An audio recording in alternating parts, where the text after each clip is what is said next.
नमस्कार राम दोस्तो. मी ट्रॅव्हलिंग आजोबा या यूट्यूब चॅनलमध्ये आपणा सर्वांचे खूप खूप स्वागत करत आहे. आज मी एक तुम्हाला विशेष माहिती सांगणार आहे. ते म्हणजे कृषी प्रदर्शनाची माहिती सांगणार आहे. कृषी प्रदर्शन हे साधारण दरवर्षी डिसेंबर महिन्यात आयोजित केले जाते आणि ह्या कृषी प्रदर्शनाचे ठिकाण आहे Pune international exhibition and convention centre Moshi या ठिकाणी आयोजित होते. तरी आज आम्ही याच ठिकाणी प्रदर्शन पाहण्यासाठी आलेलो आहे आणि ह्या प्रदर्शनासाठी जेव्हा आपण आतमध्ये येतो तेव्हा त्याची एकदम रचना केलेली आहे. एका साईडला आपल्याला आतमध्ये एंट्रन्स आहे. एंट्रन्समधून आपल्याला तिकीट बुक करावं लागते. त्याच्यासाठी साधारण दर यावर्षी 200 रुपये होते. प्रत्येक वर्षी थोडाफार कमी जास्त होतो. पण आपल्याला ह्या प्रदर्शनामध्ये 200 रुपये गेले तरी त्या 200 रुपयापेक्षा 2 लाखापर्यंतची माहिती मिळते. कारण ते माहिती घेतल्यानंतर आपले कसे कमी होतील याविषयी पण आपल्याला अंदाज येतो. तरी ह्या प्रदर्शनामध्ये चला आपण आता पुढील आतमध्ये जाऊन पाहू आपल्याला काय काय पाहता येईल, कसं कसं त्याचं आयोजन केलेलं आहे आणि काय काय कुठे कोणत्या राज्यातून कोणते शेतकरी काय काय माहिती घेऊन आलेले आहेत त्याविषयी पण आपल्याला विशेष माहिती मिळेल. तरी आपण अशा प्रदर्शनाचा दरवर्षी लाभ घ्यायला पाहिजे. त्याविषयी आपल्याला काय माहिती मिळते, काय नवीन तंत्रज्ञान आपण आपल्याला शेती करता येते याविषयी पण आपल्याला विशेष माहिती मिळते. आणि तरी सगळे शेतकरी सगळ्या राज्यातून वेगवेगळ्या राज्यातून पूर्ण देशाचे नाही तर बाहेरच्या देशाचे पण शेतकरी या प्रदर्शनमध्ये भाग घेतात. जर बाहेरच्या देशातील शेतकरी या प्रदर्शनमध्ये भाग घेत असतील तर आपण का नाही घ्यायला पाहिजे हे आपल्याला लक्षात ठेवायला पाहिजे. तरी आपण हे कृषी प्रदर्शनामधून विशेष ज्ञान मिळवून आपण जे शेतीमध्ये कायमस्वरूप कष्ट करत आलेलो असतो त्या कष्टाचा आपल्याला जर फळ व्यवस्थित घेता येत नसेल तर त्याचा काय फायदा. त्यासाठी अशा प्रदर्शनानंतर आपल्याला विशेष माहिती मिळते. त्या माहितीमधून आपण शेती तंत्रज्ञान वापरून शेती कमीत कमी कष्टामध्ये किंवा कमीत कमी खर्चामध्ये कसं उत्पादन जास्त घेता येईल याविषयी आपण ह्या तंत्रज्ञानाचा वापर करून शेती केली पाहिजे. तुम्हाला मी दाखवतो. मला केळीचं उत्पादन कमी पाणी असून शेती खराब असून तरी पण हे केळीचं उत्पादन घरगुती घेतलेलं तरी हे असे वेगवेगळी माहिती आपल्याला मिळते. तरी आपण हा व्हिडिओ हे माहिती आवडली असेल तर लाईक शेअर आणि सबस्क्राईब करा आणि हा व्हिडिओ स्किप न करता शेवटपर्यंत बघावा हे सर्वांना विनंती आहे.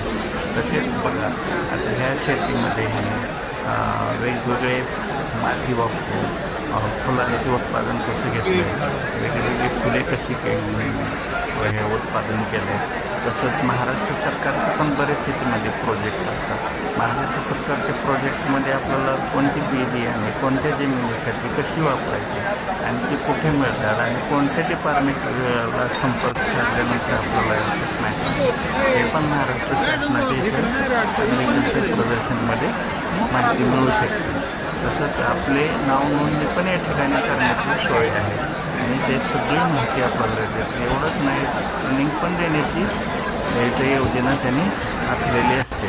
ते आपण या ठिकाणी माहिती घेऊ शकतो आणि कमी जमिनीमध्ये शेती कशी केली जाते त्या शेतीचं नाव आहे हायड्रोपोनिक शेती म्हणतात. त्याला जमीन पण जास्त लागत नाही आणि माती पण जास्त लागत नाही.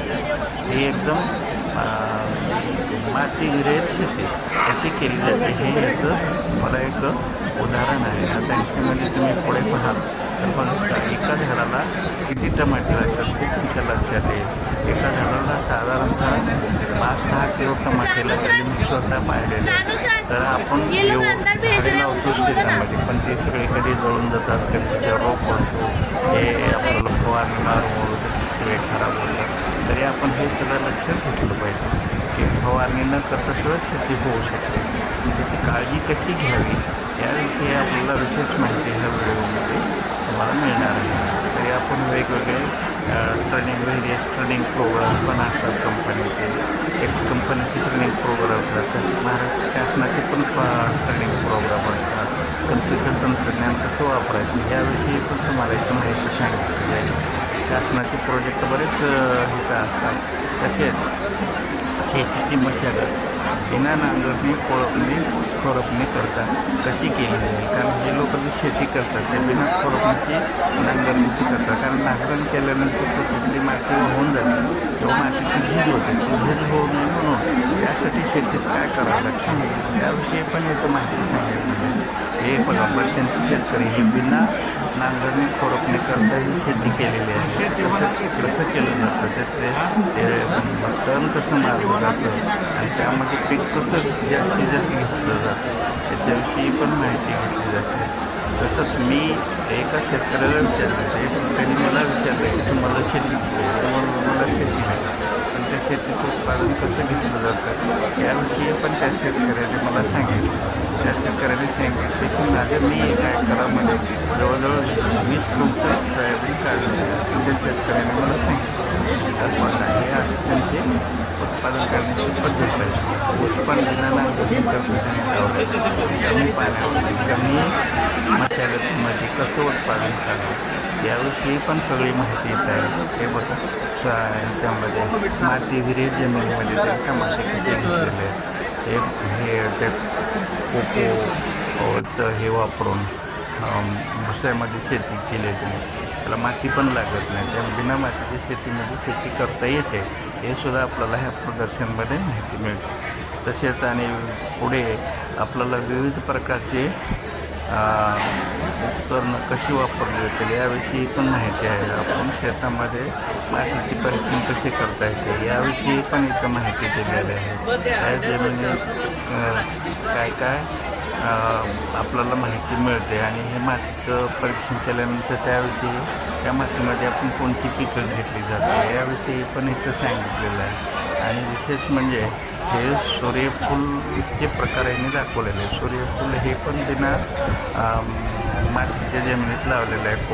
कोकोच्या ह्याच्यावरती भुशावरती शेती केलेली आहे. आपल्या इकडं कमी मातीमध्ये पण शेती केली जाते, कमी पाण्यामध्ये पण शेती केली जाते याविषयी पूर्ण माहिती इथे आहे. तसेच आपल्याला विविध प्रकारची प्लास्टिक आणि जलसंरक्षण कसं केलं जातं याविषयी इथं हे शेतीचे आपण जे शेततळे करतो त्या शेततळ्याचं नियोजन कसं करायचं याविषयी ह्या शेडमध्ये आपल्याला विशेष माहिती घेता येईल. ह्या शेततळे आपल्याला छोटे शेततळ्यातून जास्त पाण्याचा साठा कसा केला जाईल, कोणतं प्लास्टिक कुठल्या जमिनीमध्ये किंवा कुठल्या वातावरणामध्ये किती टिकू शकतं याविषयी पण विशेष माहिती दिलेली आहे. वेगवेगळ्या कंपन्यांनी त्यांची आपली प्लास्टिकचा वापर करून या ठिकाणी सांगितलेलं आहे. तर प्लास्टिक कोणत्या दर्जाचं आणि किती मिलीमीटरचं वापरायला पाहिजे याविषयी बरंच काही माहिती आपल्याला मिळते. या प्रदर्शनामधून एक आपल्याला विशेष माहिती मिळते की कमी खर्चामध्ये जास्त उत्पादन कसे घ्यावे याविषयी सगळ्यात मोठं आपल्याला पाहायला मिळतं. सोलर आपण जे बोर वापरतो किंवा बोरिंग मोटारी वापरतो, कोणत्या टाईपच्या मोटारी किती इंच पाण्यामध्ये वापरल्या जातात याविषयी पण इथं विशेष माहिती आहे. तसेच किर्लोस्करच नाही तर आज विविध कंपन्यांनी इथं वेगवेगळ्या त्यांच्या मोटारी आणलेल्या आहेत जे बोरसाठी आपण वापरतो. की 12 कप्पे 14 कप्पे काय असते त्याविषयी मला विशेष माहिती नाही, तरी पण मी थोडक्यामध्ये सांगण्याचा प्रयत्न केला आहे. या माझ्या व्हिडिओमध्ये मला एवढी शेतीविषयी माहिती नाही, पण मला जेवढी माहिती इथं मिळाली तेवढी मी तुम्हाला सांगण्याचा प्रयत्न केला आहे. तरी आपण हा व्हिडिओ अजून एकदा माझी तुम्हाला विनंती आहे की हा व्हिडिओ स्किप न करता सगळ्यांनी पाहावा आणि लाईक शेअर आणि सबस्क्राईब करावे. तसं यापुढील पण मी असाच व्हिडिओ तुम्हाला प्रदर्शन चालू झाल्याबरोबर पुढच्यावरती पण तुम्हाला हा व्हिडिओ दाखवण्याचा प्रयत्न करणार आहे. तसेच या ठिकाणी आपल्याला अजून विविध तंत्रज्ञान पुढील शेडमध्ये आपल्याला पाहायला मिळेल. आता फक्त आपण कुठल्या ह्याच्यामध्ये बोरवेलमधील जी मोटारी वापरतो त्या शेडमध्ये आता आपण सध्या फिरत आहोत. ह्या शेडमध्ये विशेष करून आपल्याला सगळ्यात चांगल्या मोटारी बोरसाठी कुठल्या मिळतील याविषयी इथं चांगलं आपल्याला तंत्रज्ञानाची माहिती मिळण्याची शक्यता आहे. तरी आपण अशा विविध तंत्रज्ञानाचा फायदा जरूर घेतला पाहिजे अशी माझी सगळ्याला सांगण्याची विनंती आहे. तसेच आपल्याला आता पुढील व्हिडिओमध्ये विशेष करून हे पाहायला मिळणार आहे की आपण आतापर्यंत बोर करत आहे, पण आता पाईपविषयी पण माहिती आहे. पाईप आपण ट्यूबवेलसाठी कोणते वापरायला पाहिजे किंवा आपलं पाण्याचा वापर किंवा पाण्याच्या मोटारी कोणत्या मोटारी कोणत्या विहिरीमध्ये किती पाण्याला किती स्पीडमध्ये चालतात याविषयी पण आहे.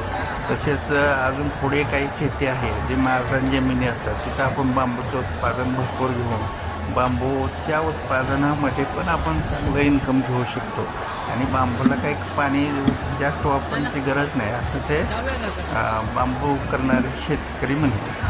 ते कमी पाण्यामध्ये हे शेती होते. एकदा बांबू लावला की कायमस्वरूपी त्याचं पीक आपल्याला घेता येतं आणि बांबूची शेती ही काही अशी जळून किंवा वाळून जात नाही, त्याचं पण उत्पादन आपल्याला चांगलं होतं. आणि तसंच आता पुढील ट्रॅक्टर किंवा शेतीचे छोटे मोठे गवत काढणे हे काढणे तण काढणे त्याचे पण आपल्याला अवजार या ठिकाणी पाहायला मिळतात. आता ही बघा ट्रॅक्टरचे छोटे छोटे ट्रॅक्टर आहेत किंवा फवारण्यासाठी लागणारे ड्रोन पण आहे. ड्रोन आपल्याला शेतीमध्ये फवारणे आपण जे पाठीवरती ठेवतो पंप त्याचं वजन होतं पुन्हा पाठ दुखते, तर त्याच्या व्यतिरिक्त आपण काय वापरून हे करायला पाहिजे याविषयी पण विशेष माहिती आहे. हे तंत्रज्ञान वापरलं तर आपल्याला कमी कष्टामध्ये किंवा आपल्याला कमी त्रासामध्ये शेतीमध्ये काम करता येतं. तसंच ह्या शेतीमध्ये वेगवेगळे यंत्रसामुग्री आलेली आहे. तसेच आपण शेतीची काढणी मोडणी हाताने करतो किंवा आजकाल मजूर मिळणं कठीण आहे. त्या मजुराऐवजी आपण काय वापरून शेतीचे काम करू शकतो त्याविषयी विशेष माहिती.